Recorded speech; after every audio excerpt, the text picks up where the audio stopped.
इसी तंत्र की साधना से व्यवस्था है, इसी तंत्र की साधना से 84 लाख योनियों से मुक्ति का उपाय एकदम सीधा, सुगम और सरल है।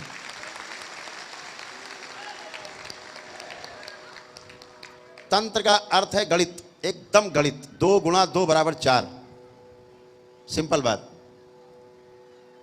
ऐसा है तंत्र। तंत्र मतलब व्यवस्था।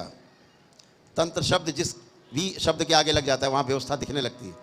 चाहे राज का तंत्र हो, राजतंत्र बोलो, चाहे लोकतंत्र बोलो, चाहे प्रजातंत्र बोलो, चाहे स्वतंत्र बोलो, व्यवस्था दिखने लगती है। तो तंत्र एक व्यवस्था है, अव्यवस्था नहीं है। अव्यवस्था क्या है? अव्यवस्था है टोना टुटका, जादू टोना, झाड़ फूक। ये क्या है? अव्यवस्था। ये तंत्र नहीं है। तंत्र वो है जो सबकी रक्षा करे। तंत्र वो है जो किसी को नुकसान पहुंचने न दे और अपना नुकसान होने भी न दे। तंत्र वो है जो वसुधैव कुटुंबकम की भावना रखता हो, वो तंत्र है। संकीर्णता का तंत्र में कोई भी स्थान नहीं है। संकीर्ण भाव विचार से अगर आप भरे हुए हैं तो तंत्र आप कभी भी नहीं समझ सकते। तंत्र को, तंत्र को समझना है तो खुले हृदय से पूरी सृष्टि को, पूरा अस्तित्व, पूरा एग्जिस्टेंस आप में दिखे और आप अपने को पूरे एग्जिस्टेंस में देख पाएं, ये तंत्र है। तब आप चींटी भी नहीं मार पाएंगे, क्योंकि चींटी में अपने को आप देखेंगे। तो जब तक आप सब में अपने को ना देख पाओ और सबको अपने में ना देख पाओ, तब तक ये समझ लेना कि अभी आपके अंदर संयम नहीं हुआ है।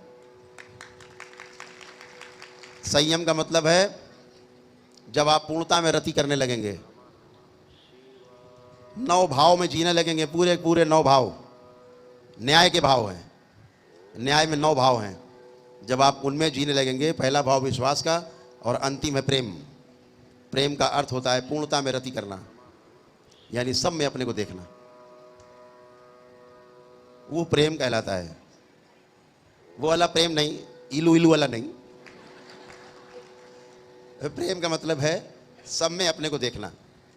बहुत व्यापक शब्द है प्रेम, पूर्णता में रति। स्नेह का एक एक शब्द का हिंदी में बड़ा व्यापक इसका किया गया है, अर्थ बताए गए हैं। जैसे बोले स्नेह करना, स्नेह का अर्थ होता है एक या एक से अधिक व्यक्तियों को के साथ संबंध मैत्रीपूर्ण हो, उसे स्नेह बोला गया। और सभी से ऐसे हो तो उसे प्रेम बोला गया। सिंपल है। तो स्नेह होना, प्रेम होना अलग अलग भाषा है, अर्थ अलग अलग है।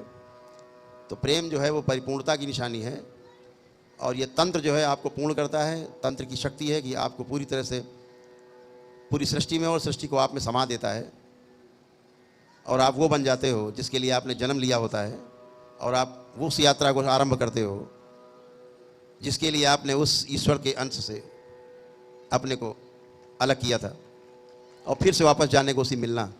ये यात्रा है, उल्टी यात्रा। ये तंत्र के माध्यम से बहुत सटीक और सरल और एकदम गणित जैसा है। कभी नहीं चूकेंगे आप, सीधे आप वहीं पहुंचेंगे। कैसे? त्रिकोण का जैसा। आध्यात्मिक गति हो चाहे तंत्र की गति हो। एक बात और ध्यान रखना, आप देखते हो ना, जब मुझसे मीडिया के दोस्त आते कहते हैं अरे आप ओम क्यों बोलते हैं, ओम शिव और बैलेंस काय बोल देते हैं।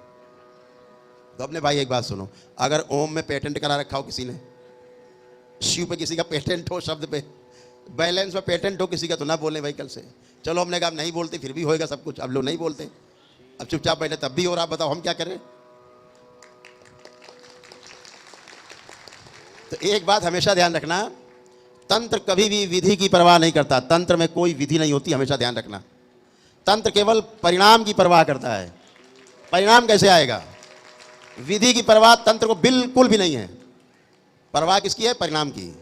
कैसे सुख आए आपका, लौटे, कैसे सुखी हो, कैसे स्वस्थ हो, कैसे समृद्ध हो, बगैर किसी को चोट पहुंचाए।